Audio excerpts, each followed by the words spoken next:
નમસ્કાર મિત્રો, દેશ અને દુનિયાના સૌથી મોટા સમાચારમાં આપનું સ્વાગત છે। તો આજના તાજા સમાચાર મેળવવા માટે વિડીયોને અંત સુધી જોતા રહો અને આવા જ દરરોજના સમાચાર સૌથી પહેલા મેળવવા માટે આ ચેનલને સબસ્ક્રાઇબ કરવાનું ના ભૂલતા। તો મિત્રો આજના પ્રથમ સમાચાર વિશે વાત કરીએ તો ભારતને ઘરમાં ઘૂસીને મારીશું તેવું પાકિસ્તાન તરફથી આજે નવું નિવેદન આપવામાં આવ્યું છે। ત્યારે મિત્રો તમે જાણો છો કે ભારત અને પાકિસ્તાન વચ્ચે છેલ્લા ઘણા બધા વર્ષોથી સંબંધ બગડેલા છે અને ખાસ ગયા વર્ષે જ્યારથી ભારત અને પાકિસ્તાનનું યુદ્ધ થયું છે ત્યારથી ભારતે પાકિસ્તાનનું પાણી રોકી લીધું છે અને પાણી રોક્યા પછી પાકિસ્તાનમાં ભૂખમરો હોવાથી પાકિસ્તાન પાણી માટે તડપી રહ્યું છે અને ગમે તે શબ્દોનો પ્રયાસ કરી રહ્યું છે। ત્યારે આજથી થોડા દિવસ પહેલા મિત્રો જે છે તે ભારતના રક્ષા મંત્રી રાજનાથ સિંહે પણ મોટું નિવેદન આપ્યું હતું કે જો ભારતનો પાડોશી દેશ એટલે કે પાકિસ્તાન કોઈ પણ પ્રકારની હરકત હવે ફરીથી કરશે તો આ વખતે ભારત જે છે તે છોડશે નહીં, કડકમાં કડક જવાબ આપશે વળતો તેવું મિત્રો જણાવવામાં આવ્યું હતું। તો આનો વળતો જવાબ મિત્રો પાકિસ્તાન તરફથી આપવામાં આવ્યો છે। તમને જણાવી દઈએ તો પાકિસ્તાનના વિદેશ મંત્રી ખ્વાજા આસિફે ફરી એકવાર ભારત વિરુદ્ધ ભડકાઉ નિવેદન આપ્યું છે। ખ્વાજા આસિફે મિત્રો ભવિષ્યને લઈને કહ્યું છે કે તેમણે કહ્યું કે ભવિષ્યમાં જો કોઈ પણ પ્રકારનું ભારત પાકિસ્તાનનું યુદ્ધ થશે તો ભારતીયોને ઘરમાં ઘૂસીને મારીશું તેવું પણ ખ્વાજા આસિફે મિત્રો નિવેદન આપ્યું છે। રાજનાથ સિંહ દ્વારા મિત્રો જે પાકિસ્તાનને આપવામાં આવેલી ધમકી હતી થોડા દિવસ પહેલા તેના વળતા જવાબમાં મિત્રો પાકિસ્તાને આ જવાબ આપ્યો છે। ત્યારે પાકિસ્તાનને મિત્રો અત્યારે હાલ મિત્રો એના દેશની હાલત એટલી ખરાબ છે કે મિત્રો ખાવા પીવા માટે પણ ફાફા છે। યુદ્ધની પરિસ્થિતિ વચ્ચે પેટ્રોલ ડીઝલ પૂરું થઈ ચૂક્યું છે છતાં પણ પાકિસ્તાન જે છે તે નાપાક હરકત કરવાનું છોડતું નથી। આની વચ્ચે પાકિસ્તાન ખુદ મિત્રો જાણે છે કે જો યુદ્ધ થાય છે તો ભારત પાકિસ્તાનને મિત્રો કાચે કાચું ચાવી જાય તેમ છે, છતાં પણ મિત્રો પાકિસ્તાન વારે વારે આંગળી કરે છે। તો આ પરિસ્થિતિમાં મિત્રો તમારું શું કહેવું છે? ખાસ કરીને પાકિસ્તાને જે નિવેદન આપ્યું છે તેનો વળતો જવાબ કોમેન્ટમાં લખીને જણાવી આપજો। ત્યાર પછીના મહત્વના સમાચાર જોઈ લઈએ તો શું ઉનાળામાં જ હવે વાવણી કરવી પડશે? જે હા મિત્રો, ઉનાળામાં એક પછી એક નવી સિસ્ટમો ગુજરાત રાજ્યમાં બની ગઈ છે। ત્યારે તેની વચ્ચે 1 થી લઈને 4 તારીખ વચ્ચે ગુજરાતમાં ભારે વરસાદી સિસ્ટમ આવી અને હવે આના પછી જે છે તે નવી સિસ્ટમની આગાહી પણ અંબાલાલ પટેલે વ્યક્ત કરી દીધી છે। આ જોતા તમને એવું લાગી રહ્યું હોય કે મિત્રો શું એક પછી એક સિસ્ટમ આવી રહી છે તો આનો મતલબ શું ચોમાસું બેસી ગયું છે? તો મિત્રો એવું નથી, ભર ઉનાળે જે છે તે લગાતાર સિસ્ટમો આવી રહી છે। ત્યારે ગુજરાત રાજ્યમાં જાણે ઉનાળામાં જ વાવણી કરવી પડે તેવું ઘણા બધા લોકો સવાલ કરી રહ્યા છે, કારણ કે સ્થિતિ એવી બની ગઈ છે કે જેમ ચોમાસું ચાલી રહ્યું હોય એવી રીતના મિત્રો એક પછી એક જે છે તે નવી સિસ્ટમો ગુજરાત રાજ્યને ધમરોળી રહી છે। તેની વચ્ચે અંબાલાલ પટેલે આવનારા દિવસોને લઈને એક નવી આગાહી વ્યક્ત કરી દીધી છે। ગુજરાતમાં 1 થી 4 તારીખ દરમિયાન ભારે વરસાદો પડ્યા અને આટલું જ નહીં, હવે આવનારી 7 તારીખથી જે છે તે ગુજરાત ઉપર નવું વેસ્ટર્ન ડિસ્ટર્બન્સ ભૂક્કા બોલાવશે તેવી નવી આગાહી દર્શાવી દેવામાં આવી છે। જેની વચ્ચે આવનારી 7 થી લઈને 10 તારીખ વચ્ચે ઉત્તર અને મધ્ય ગુજરાતના હવામાનમાં ફરી તોફાની બની શકે વાતાવરણ। આ સમયગાળા દરમિયાન પવનોનું જોર વધશે, વરસાદી માહોલ જામશે અને કેટલાક સ્થળોએ કરા પડવાની પણ શક્યતાઓ વ્યક્ત કરવામાં આવી છે। આ કમોસમી વરસાદને કારણે ઉનાળુ પાક જેમ કે બાજરી, તલ અને ફળોના રાજા ગણાતા કેરીના પાકને મોટું નુકસાન પહોંચી શકે અને અત્યારે ઓલરેડી પહોંચી પણ ગયું છે। 1 થી 4 તારીખમાં જે વરસાદ પડ્યા છે એમાં ખેડૂતોને લાખો કરોડોનું નુકસાન ગયું છે અને હજુ આવનારી 7 થી 10 તારીખની નવી આગાહી જાહેર કરી દીધી છે। તો ખેડૂત મિત્રો તમામ પ્રકારની તૈયારીમાં રહેજો। ત્યાર પછીના ખૂબ જ મહત્વના સમાચાર જોઈએ તો આખી દુનિયા જોતી રહી ગઈ। સૌથી મોટા સમાચાર આવી રહ્યા છે। અમેરિકા, ઇઝરાયલ અને ઈરાન વચ્ચે જે યુદ્ધ ચાલી રહ્યું છે તેની વચ્ચે ભારતે કંઈક એવું કર્યું છે કે આખી દુનિયા જોતી રહી ગઈ અને ભારત દેશના તમામ લોકો માટે આ ગર્વ લેવા જેવી બાબત ગણાવી શકાય, કારણ કે તમને જણાવી દઈએ તો અત્યારે દુનિયાભરની અંદર યુદ્ધની પરિસ્થિતિ એટલી ખરાબ છે કે કોઈ પણ દેશોએ પોતાના જહાજો કાઢવા હોય તો પણ લોઢાના ચણા ચાવવા બરાબર છે। એટલે કે ગેસ, પેટ્રોલ, ડીઝલ જે છે તે તમામ દેશો બહાર દેશમાંથી લાવે છે। મોટાભાગના દેશો જે છે તે ઈંધણ એટલે કે કાચું તેલ, ઓઇલ અથવા તો મિત્રો પેટ્રોલ, ગેસ, એલપીજી આ બધી વસ્તુઓ બહાર દેશો તરફથી પોતાના દેશમાં લાવે છે। તેવી રીતના ભારત પણ મિત્રો બહારથી જે છે તે ઓઇલ અને જેટલા પણ આ ઈંધણ છે તેની આયાત કરે છે। આવી પરિસ્થિતિમાં યુદ્ધ વચ્ચે જે છે તે ઈરાને સ્ટ્રેટ ઓફ હોર્મુઝ નામનો રસ્તો બ્લોક કર્યો હતો, જેથી બધા દેશોમાં અત્યારે પેટ્રોલ ડીઝલની અછત સર્જાઈ ગઈ હતી અને મોટા ભાગના દેશોના જહાજો નીકળવા મુશ્કેલ બન્યા હતા।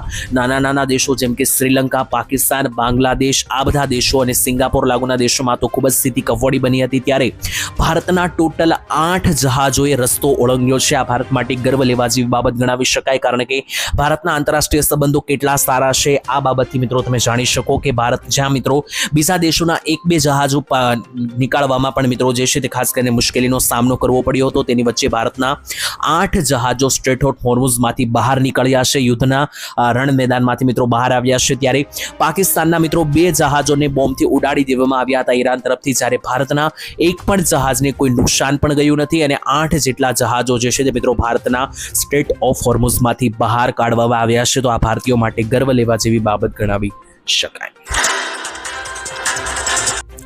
ત્યાર પછીના મહત્વના સમાચાર જોઈએ તો ખેડૂતોને 30,000 રૂપિયાનો દંડ, ખાસ કરીને સાવચેત થઈ જજો, નહીતર તમારે પણ 30,000 રૂપિયાનો દંડ ભરવો પડી શકે. સૌથી મોટા સમાચાર આવી રહ્યા છે તેની વચ્ચે વાત કરીએ મિત્રો વધતા જતા પ્રદૂષણને લઈને ખાસ કરીને ગયા વર્ષે પણ મોટી જાહેરાત કરવામાં આવી હતી, તેના વિશે ફરીથી તમને સમજાવી દઉં.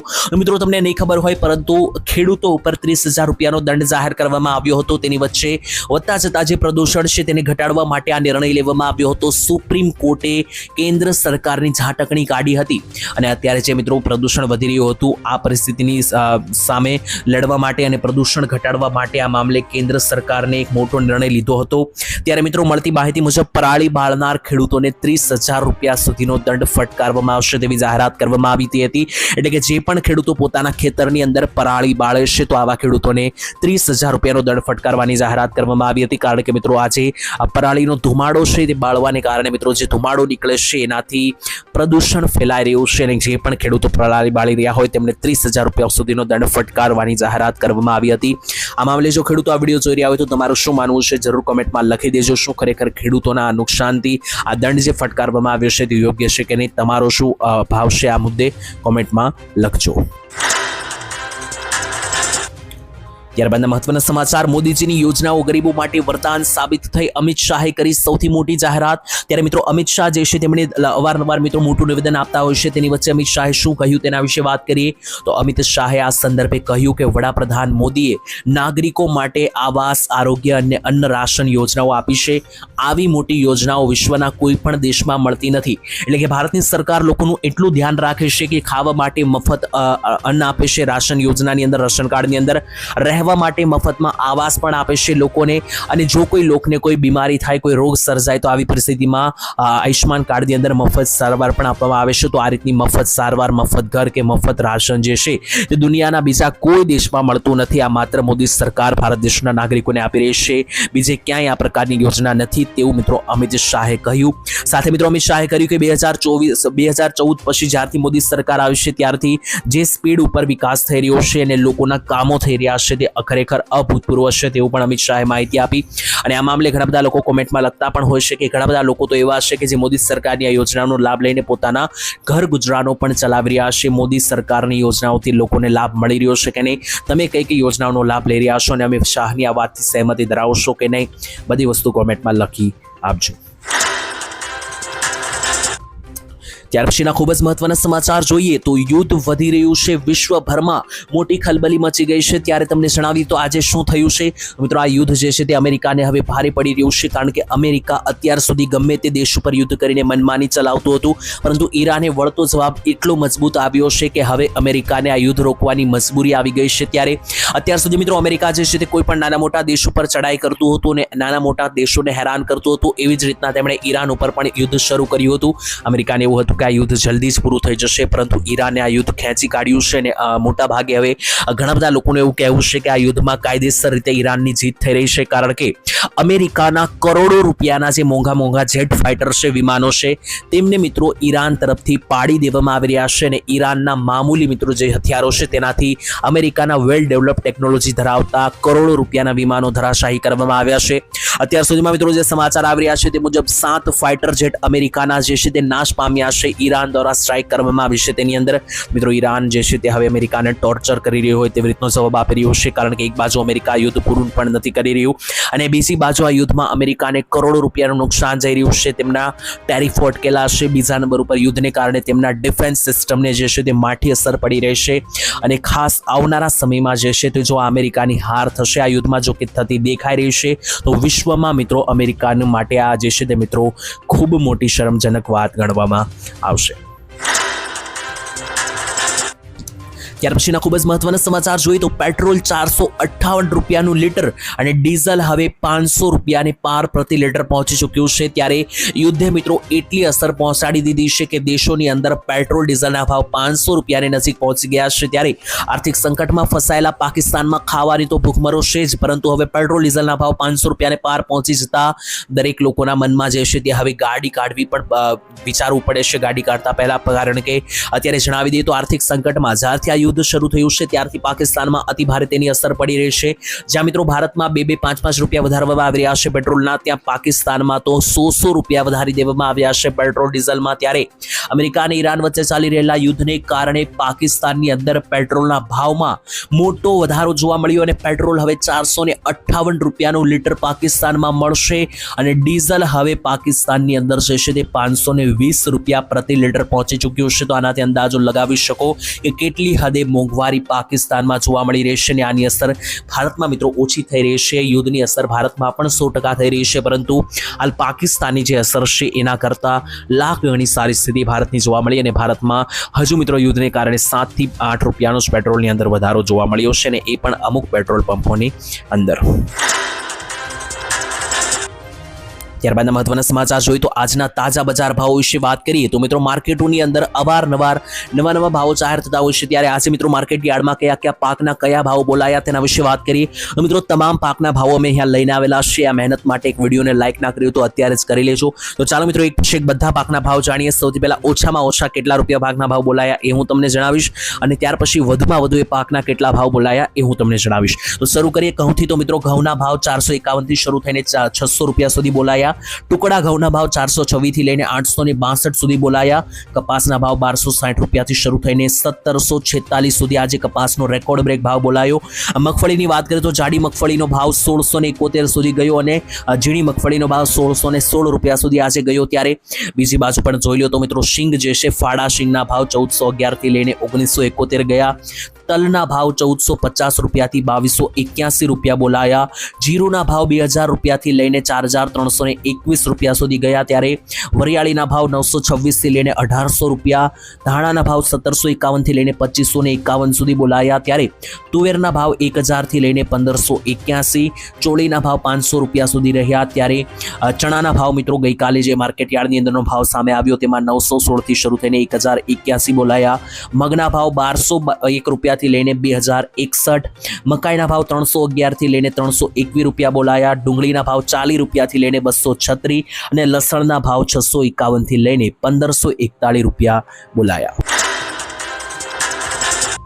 ત્યાર પછીના સમાચાર જોઈએ તો હવે તમારે બધા પ્રૂફ બધા દસ્તાવેજો એક કરવા પડશે. ખાસ મિત્રો આધાર કાર્ડ, પાન કાર્ડ, જન્મ તારીખનો દાખલો, ડ્રાઇવિંગ લાયસન્સ આ બધા પ્રૂફ જે છે તેને લઈને ખાસ કરીને એક મોટા સમાચાર આવી રહ્યા છે. તો મિત્રો તમારે જે છે તે અહીંયા ધ્યાન દેવું પડશે. તમારી ડિટેલ્સ એટલે કે આધાર કાર્ડ, પાન કાર્ડ, ચૂંટણી કાર્ડ કે ડ્રાઇવિંગ લાયસન્સ કે જન્મ તારીખનો દાખલો આ બધી વસ્તુ ઉપર તમારી જે માહિતીઓ છે એક વખત મિત્રો બધા પ્રૂફ એક સાથે મૂકીને ચેક કરી લેજો, કારણ કે જન્મ તારીખના દાખલાને લઈને મિત્રો જે કંઈ મૂંઝવણો હોય તેને લઈને ખાસ હવે ગુજરાત હાઈકોર્ટે મહત્વનો ચુકાદો આપી દીધો છે.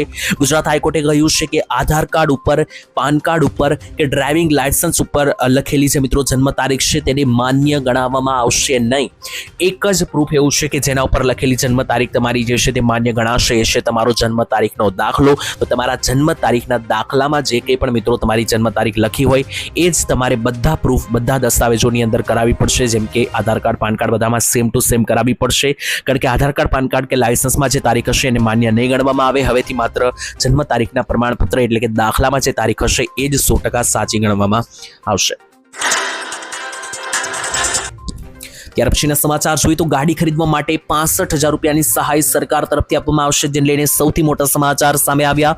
જ્યાં મિત્રો સોશિયલ મીડિયા પર ઘણી બધી યોજનાઓ વિશે તમે વાંચતા હશો. અમુક યોજનામાં તમને લાખો રૂપિયાની સહાય મળતી હોય છે. તેવી જ રીતના અત્યારે જે યોજના વાયરલ થઈ રહી છે તે છે ગાડી ખરીદવા માટે સરકાર 65,000 રૂપિયા આપશે. આવો મિત્રો જે મેસેજ વાયરલ થઈ રહ્યો છે અને આની અંદર મિત્રો સચ્ચાઈ જે છે તે 0% છે, કારણ કે સરકાર આવી કોઈ યોજના ચલાવતી નથી કે જેમાં ગાડી ખરીદવા માટે સરકાર 65,000 રૂપિયા આપે.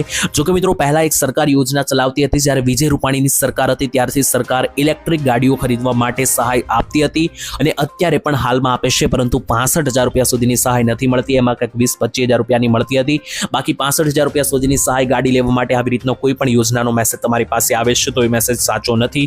ખાસ આવા મેસેજથી બચીને રહેવું, નહીતર તમારા પૈસા લૂંટાઈ પણ શકે અને ખાસ મિત્રો છેતરવાનો પ્રયાસ પણ હોઈ શકે. તો સરકાર આવી કોઈ યોજના ચલાવતું નથી જેની ખાતરી લેવી. ત્યારબાદ જોઈએ તો મોંઘવારી મુદ્દે રાહુલ ગાંધીએ કહ્યું છે મોટી જાહેરાત. ખાસ મિત્રો વાત કરીએ તો રાહુલ ગાંધી અવારનવાર ટ્વિટર ઉપર જે છે તે સરકાર ઉપર પ્રહારો કરતા હોય છે, ત્યારે મોંઘવારી મામલે કોંગ્રેસ સાંસદ રાહુલ ગાંધીએ સરકાર સામે મોટી ફટકાર લગાવી છે. ટ્વિટર એટલે કે એક્સ ઉપર રાહુલ ગાંધીએ લખ્યું છે, મોદી સરકારમાં પેટ્રોલ 31 રૂપિયા મોંઘું થઈ ચૂક્યું છે. લેટર તેમણે મિત્રો જણાવી દીધું કે ખાસ કરીને પહેલા સિલિન્ડરનો ભાવ, ગેસ સિલિન્ડરનો ભાવ 400 રૂપિયા નજીક હતો, હવે 1000 રૂપિયાને પાર આસપાસ થઈ ચૂક્યો છે. તેમણે મિત્રો જણાવ્યું કે પહેલા લોટનો ભાવ પણ 20 રૂપિયા હતો, ઘઉંનો લોટ હવે 40 રૂપિયા પાર થઈ ચૂક્યો છે. કઠોળથી લઈને દૂધના ભાવ ડબલ થઈ ચૂક્યા છે. તો તેમણે મિત્રો એટલે કે અહીંયા રાહુલ ગાંધીએ એવું કહ્યું કે મોદી સરકાર જે છે તે લોકોને મોંઘી પડી રહી છે, દરેક વસ્તુઓના ભાવ ડબલ થઈ ચૂક્યા છે તેવું રાહુલ ગાંધીનું કહેવું છે. તો આ મામલે તમારું શું માનવું છે? કારણ કે અહીંયા મિત્રો દરેક લોકો. ત્યારબાદ મહત્વના સમાચાર જોઈએ તો ખેડૂતોના મોઢે આવેલો કોળિયો છીનવાઈ ગયો. કેરીના પાકથી લઈને લસણના પાક, બધા જ પાકો ધોવાઈ ગયા છે. ત્યારે આજે મિત્રો સમાચાર આવી રહ્યા છે ગીર સોમનાથ જિલ્લાની અંદર વેરાવળમાં જ્યારે 2.5 ઇંચ જેટલો વરસાદ ખાબક્યો, કેટલાક લોકોનું કહેવું છે. અને અત્યાર સુધી ઓફિશિયલી પાકું થઈ ચૂક્યું છે કે 1.5 ઇંચ જેટલો વરસાદ પડી ગયો છે. ત્યારે આ બધી પરિસ્થિતિના ભાગરૂપે મિત્રો કેરી, લસણ અને અન્ય પણ મિત્રો જે પાકો છે, ઉનાળુ પાકો, તેને મોટું નુકસાન પડ્યું છે. ત્યારે ખેડૂતોના આ વખતે મિત્રો ઘણા લોકોનું કહેવું હતું કે ઘણી સારી સિઝન રહી હતી, પરંતુ ખેડૂતોના મોઢે આવેલો કોળિયો હવે છીનવાઈ ગયો છે. દર વર્ષની જેમ ફરી એકવાર મિત્રો ખેડૂતોને રડવાનો વારો આવ્યો છે, કારણ કે જે માવઠા પડ્યા રહ્યા છે અત્યારે. અને હજુ મોટી વાત તો એ છે કે અહીંયા હજુ અંત આવ્યો નથી. આવનારા 7 થી 8 દિવસ હજુ ખૂબ ભારે રહેવાના છે. તો આ જે માવઠા છે એના મિત્રો નંબરો વધી શકે, જે અત્યારે 1 ઇંચ છે તે આગળ જઈને 2 ઇંચ થઈ શકે અને ખેડૂતોને જે લાખો રૂપિયાનું નુકસાન છે આગળ જઈને મિત્રો કરોડોનું બની શકે. તો આ પરિસ્થિતિમાં ખેડૂતો જે છે તે ખાસ 15 દિવસ પહેલા પણ ખેડૂતોને મિત્રો માહિતી આપવામાં આવી હતી કે ખેડૂત મિત્રો તૈયારીમાં રહેજો, પોતપોતાની તૈયારી રાખજો. જે પણ પાકો મિત્રો ખુલ્લા રહ્યા છે તેને ઢાંકી દેજો. છતાં પણ ઘણા બધા ખેડૂત મિત્રોની લાપરવાહીને કારણે ખેડૂતોને લાખોનું નુકસાન થયું છે. અને હવે ખેડૂતોની મજબૂરી એવી બની છે કે ખેડૂત હવે કોઈ પણ પ્રકારનો રસ્તો ના દેખાતા સરકાર પાસે પાક નુકસાન સહાયની માંગ કરી છે. પરંતુ હવે જોવાનું રહેશે કે સરકાર ખેડૂતોને પાક નુકસાન સહાય કેટલા સમયમાં પૂરી પાડે છે.